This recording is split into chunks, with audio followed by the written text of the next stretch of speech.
The world did not expect this. In Ouagadougou, a single announcement shook Washington and echoed across Africa. I order the CIA to leave Burkina Faso. What Washington called a security cooperation base, Traoré exposed as a spy nest, not protecting his nation but watching it. In one move, he didn't just expel agents, he expelled an entire era of quiet foreign control. And now one question burns across Africa. Has the age of Western supervision finally met its match in Ouagadougou? This wasn't rumor or speculation. It was a direct order, issued by a leader who has long stopped asking for permission. Standing before his nation, Traoré announced that all U.S. intelligence personnel, including CIA operatives, had 48 hours to leave Burkinabe soil. No diplomatic sugarcoating. No talk of strategic realignment. Just a ticking clock, loud enough to echo from the Sahel to Washington, in a region where foreign presence has been normalized for decades under the banner of security cooperation. This was nothing short of revolutionary. Traoré wasn't just reclaiming a military base. He was reclaiming identity, sovereignty, and dignity. For years, African governments were told these joint facilities were built for stability. But many soon realized they were really extensions of Western intelligence, serving the interests of distant capitals. Burkina Faso was no different. Officials discovered that the so-called U.S. Security Cooperation Facility, located outside the capital, wasn't what it seemed. The base had encrypted antennas, surveillance towers, and restricted zones that even Burkinabe officers couldn't access. When the government's own intelligence team traced suspicious transmission signals, the patterns led straight back to foreign networks. What had been marketed as partnership was, in fact, surveillance, a digital fortress built to monitor the very country it claimed to protect. Washington's initial response was predictable: denial. The State Department insisted all activities were transparent and aimed solely at fighting insurgency. But in the Sahel, those words have become a broken record, repeated every time a Western footprint deepens. This time, however, Traoré broke the silence. He did what African leaders rarely dared to do.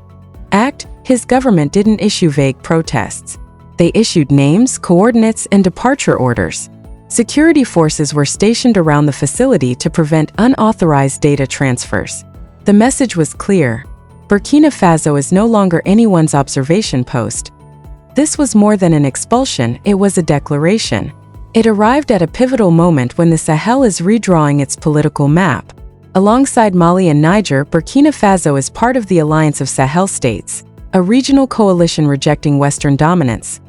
Together, these nations have expelled French troops, questioned U.S. motives, and embraced a doctrine of self-determination unseen in modern African history. Across the continent, the symbolism was electric. Social media flooded with praise for Traoré's courage. From Dakar to Dar es Salaam, he was celebrated not as a radical, but as a liberator, a man willing to confront what many now call digital colonialism. This term captures the 21st century reality of foreign powers controlling Africa's information networks, surveillance systems, and even political narratives.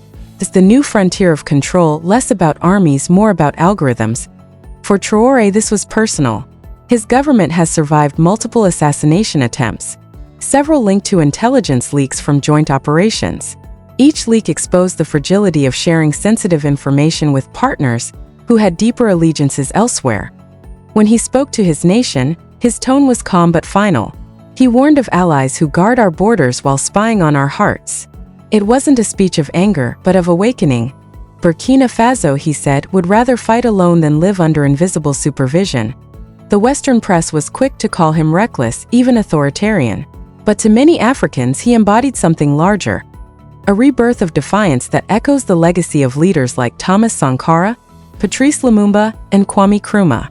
Each of them paid a heavy price for insisting that true independence means control over one's own destiny and one's own information. To understand the depth of this moment, you have to look back.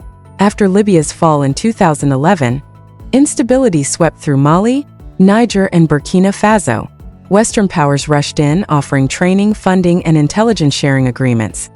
But buried in the fine print were clauses granting them full access to surveillance infrastructure, operational immunity, and unrestricted data collection.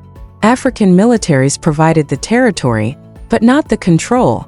Over time, coordination quietly became command.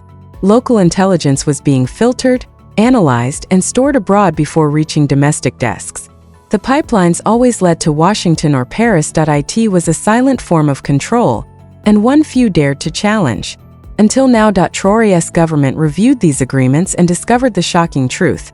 Some of them granted indefinite, unmonitored access to Burkina Faso's communication networks.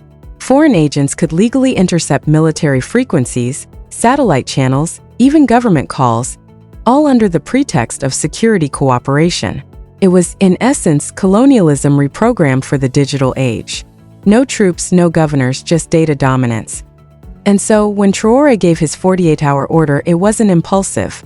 It was the culmination of years of watching, waiting, and realizing that Burkina Faso's sovereignty had been quietly traded away. His decision was surgical, cutting deep into the illusion that Western presence guarantees peace.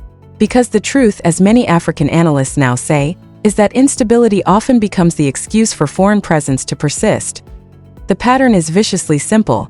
Chaos invites intervention, intervention breeds dependency, and dependency guarantees more intervention. Traoré's message was clear: the cycle stops here. But that decision comes with immense risk. The United States holds far more than intelligence assets in Africa. It holds financial leverage, aid programs, security funding, and the influence to squeeze nations through global institutions like the IMF and World Bank. History shows how that playbook works. When Egypt nationalized the Suez Canal in 1956, Western banks froze its assets. When Thomas Sankara rejected foreign loans in the 1980s, Burkina Faso was punished through aid cuts.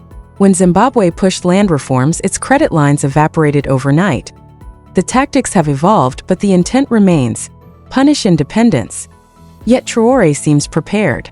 His administration has already begun reforms to mobilize domestic wealth, mining royalties, gold refinery revenues, and agricultural production to reduce foreign dependency.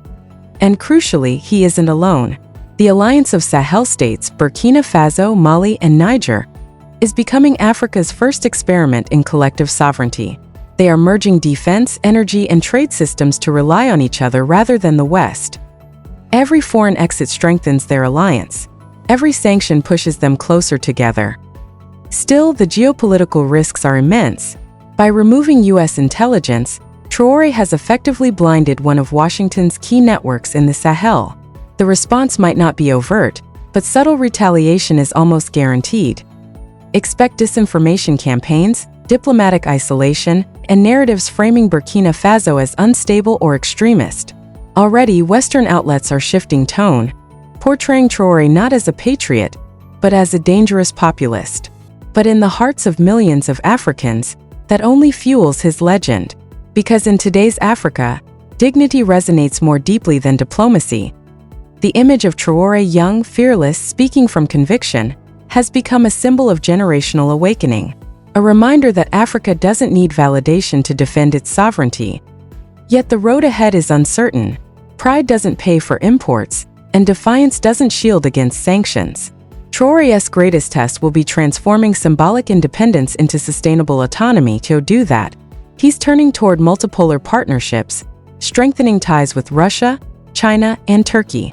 Moscow has already framed his decision as a victory for African freedom, while Beijing views it as a chance to deepen its Belt and Road presence. The United States still wields massive influence, but something far more valuable is slipping away: its moral authority. For decades, Western power depended as much on belief as on dominance. It worked because people believed it was inevitable. Traoré shattered that illusion. Now every nation watching Burkina Faso is asking a dangerous question: what if independence doesn't require permission? If Traoré succeeds, he will redefine what sovereignty means in the modern era. If he fails, the West will use his downfall as a warning to every African leader tempted to resist. But regardless of what comes next, one fact is undeniable: he has forced the world to look at Africa differently. No longer as a chessboard where others play their games, but as a continent finally learning to flip the table. So, is this the beginning of Africa's second independence? Can Burkina Faso's defiance ignite a continental awakening? Only time will tell. But one thing is clear: the world can no longer pretend that Africa is asleep.